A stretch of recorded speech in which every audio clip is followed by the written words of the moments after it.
పశ్చిమ బెంగాల్ ఫాల్టాలో ఎల్లుండు రీపోలింగ్ జరగబోతుంది. 24వ తారీఖున దాని యొక్క రిజల్ట్ చెప్పబోతున్నారు. అయితే ఎంత రౌడీయుజం చేశాడు అక్కడ జహీంగీర్ ఖాన్, టీఎంసీ అభ్యర్థి. ఈ జహీంగీర్ ఖాన్ చేసినటువంటి రాక్షసత్వానికి చాలా మంది బలైపోయారు అక్కడ.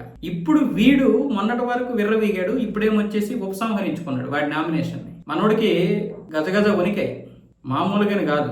అంటే మీరు ఇక్కడ బీజేపీ వాళ్ళు బెదిరించి ఉంటారు కాదు, వాడికి డిపాజిట్ కూడా రాదు.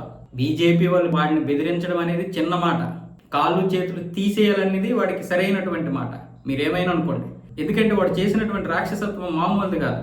కాసాయి జెండాలు ఎగరేస్తే చంపేయమని చెప్పాడు. ఎంతమంది బీజేపీ ఆఫీసులు ఎక్కడైనా పెట్టుకుంటే ఆ బీజేపీ ఆఫీసు దగ్గర జెండా కనబడితే ఆ ఆఫీసులన్నింటినీ ధ్వంసం చేయడమే కాకుండా స్వాధీనం చేసుకున్నాడు వాడు. మరి టీఎంసీ చేసినటువంటి దౌర్జన్యాలు మీకు రాష్ట్రం మొత్తం మీద చూసుకున్నట్లయితే చాలా ఉన్నాయి.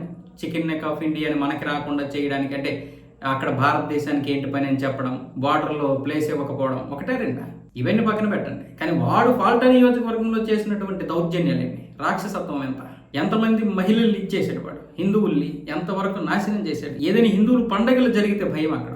అంతెందుకు, చాలామంది పశ్చిమ బెంగాల్ వదిలేసి బయట రాష్ట్రాలు వెళ్ళిపోతున్నారు బ్రతకడానికి భయం వేసి. సొంత రాష్ట్రంలోనే బ్రతకడానికి భయపడేటటువంటి పరిస్థితి తీసుకొచ్చారు.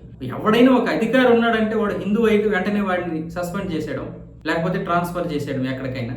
అక్కడికి తీసుకొచ్చి వాడికి సంబంధించినటువంటి వాడి మాట వినేటటువంటి వాళ్ళని తీసుకురావడం, పెట్టడం.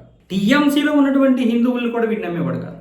వీడి దౌర్జన్యాల గురించి మాట్లాడాలంటే 2-3 గంటల సమయం పడుతుంది ఏకదాటిగా. కానీ ఇలాంటి వాడి గురించి మాత్రం ఒక్కడో మాట్లాడు, మన కుహనా మేధావుడు. కానీ వీడు ఉపసంహరించుకోగానే బీజేపీ బెదిరించి ఉంటుందంటారు. మరి ఇన్ని రోజులు వీడు చేసినటువంటి రాక్షసత్వం గురించి ఒక్క విధవ మాట్లాడు, అది వచ్చిన బాధ వీళ్ళతో.